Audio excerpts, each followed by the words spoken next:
Something like Genesis Ton Edon would be the title of Darwin's famous uh, book, translated into Greek, with the sense that if we were to then retranslate it or reinterpret it back, we could read the origin of the ideas, so that there's a connection between Greek eidos or idea and Latin word species, um,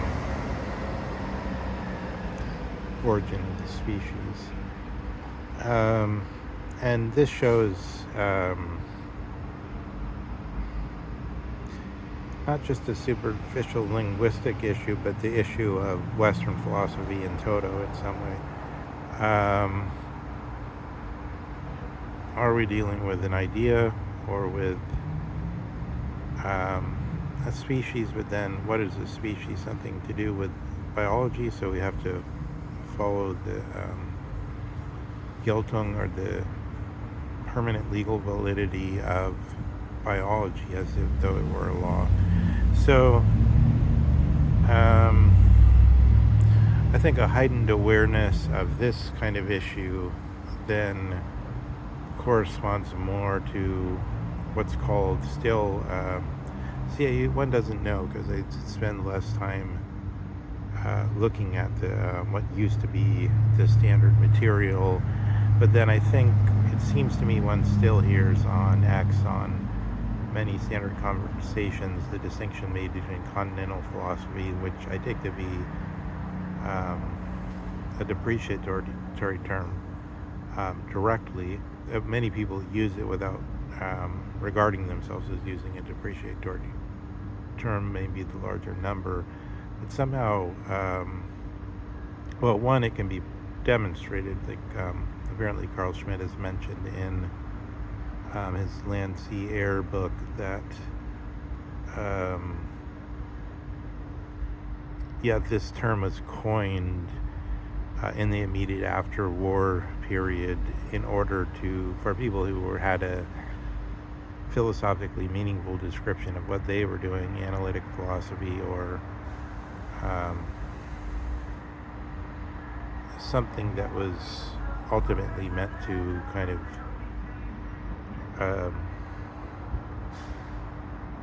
be the theory of science, or even just help science to make rational inferences. I suppose that's probably the truest way to put it. Here's our help for you scientists to make rational inferences, the analytic philosophy. And then they looked back at what was still these discussions that sort of pinned to what I mentioned, which are still caught in Heraclitus and Parmenides and Anaximander, as Heidegger is in the Apollonian beginning. And then they say there's that stuff happening on the continent, and they don't deign to give it a direct sense of what it is in philosophic terms, and they even say we can't, they're unintelligible to us. What are they saying? So I think, we could see, one, the weightiness of the problems Heidegger's dealing with in this connection connect immediately up to such things as that Oliver Wendell Holmes has suggested, that what a law is kind of secure knowledge that one will suffer certain consequences if one commits certain acts, and nothing more than that. And so then Oliver Wendell Holmes suggests that instead of pretending the other side is packing the court, we should admit openly that at the level of the Supreme Court, at least, it's much lesser at the lower courts, I think. But probably only because they follow they follow gravity more. They're weaker, I think, which makes them more consistent and makes it easier for them to take their decisions. But when the Supreme Court, which gets to actually have um, if not the last word. So the last word would be the wrong way to put it. Um, it's more like Hobbes's theory of the sovereign. It would have the living sovereign's word. Um, it would have the most recent word, which is the most alive word. So if we see, yeah, that's the dilemma as it breaks out sort of crudely when you don't when you're in analytic philosophy pretense that we don't actually need to know anything more but how to draw rational inferences from the data we get from the experimental sciences, understood in something like Karl Popper's amazingly stupid and simple way that Soros palindrome accepts. I think Hayek maybe accepted it also. The notion that there's not, through gathering evidence, we don't ever build up to verification, but that there's, I think it's totally illogical and stupid principle, but it holds people in a hypnosis. The notion that things can be falsified. Now, give the name falsification and verification the same weight. We're not really saying, I mean, to falsify something would be to verify that it's false. It requires the kind of verification. So how could you ever, no, all you could say is, this time it failed, this time the ball, I mean, that's the most obvious example, right? This time the ball failed to fall at the same rate as the lead pipe from the Leaning Tower of Pisa. And then you keep saying, wait a second, but there's one condition that's not fulfilled here. It's the vacuum. There must be a vacuum here, otherwise the air will interfere, and then the keystone of the modern physics, the inertial frame of reference, will not obtain. We won't get to the... this question was debated, by the way, between Boyle and Hobbes about the pure vacuum, whether it really exists, and what it would be, and what sense it has as a principle of the experimental physics, of the physics of the basic laws of motion.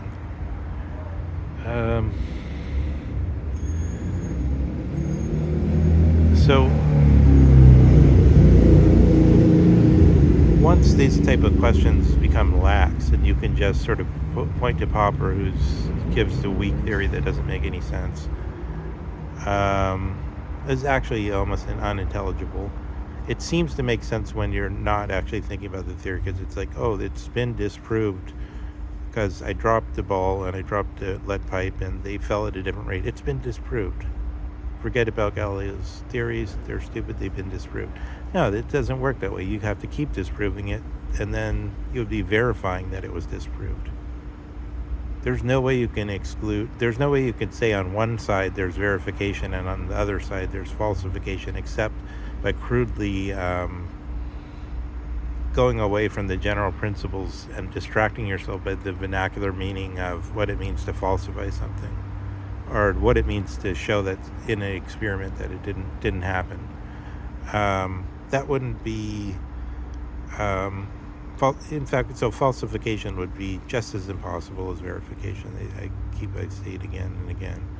It's just the same thing. You'd have to keep proving again and again that it didn't happen, worked out that time. You'd have to keep testing. So Popper doesn't offer falsification. He offers, actually he offers absolutely nothing. He just says, keep looking. That's all. There's nothing can be drawn from what he says. But anyway, it still distracts people somehow. And then they don't worry less about the actual problems. But the actual problems here, they're a question of whether are serious questions that can be answered and given a true answer to, that go beyond simply experimenting and making a big data pile in all our environs, representing all the possible things we know that we can exploit this stuff to do.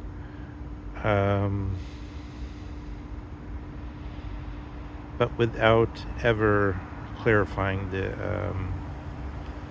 whether we have the final law on it correctly, or whether it has to be, on the other hand, the Oliver Wendell Holmes version, there should be direct struggle, not just between the jurists, but between the whole country over all the legal problems, and they shouldn't be artificially the pretense shouldn't be artificially maintained that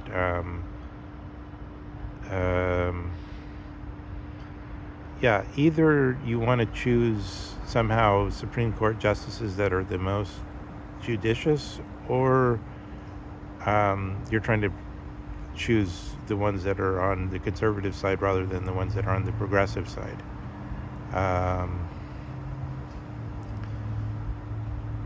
And if you want the ones that are the most judicious, then you'd have to be of the opinion that there was an opinion that somebody has the sensitivity to and the proficiency for, and they can state it, and that's somehow a valid idea, as it were. It's something that's the whole notions are, because since they're actually obscure, there's no way to really tack that down.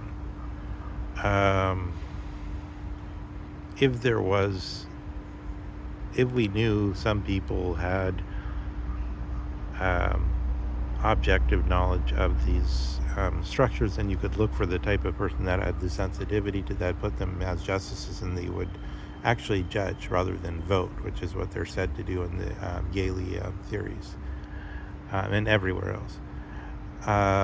That's how they're analyzed. Their judges are analyzed in the terms of people casting a vote, just as if the thing about a vote is you can do whatever you want with it. You're not supposed to sell it. I think that's a restriction, but other than that, you don't have to justify, I had these reasons for voting this way. It's totally arbitrary.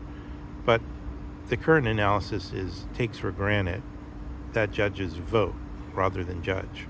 So they act de facto. We analyze, or the top law schools analyze in the journals and all that, they analyze everything as though judges didn't have a real faculty of judgment, but rather that they cast votes, like the Supreme Court.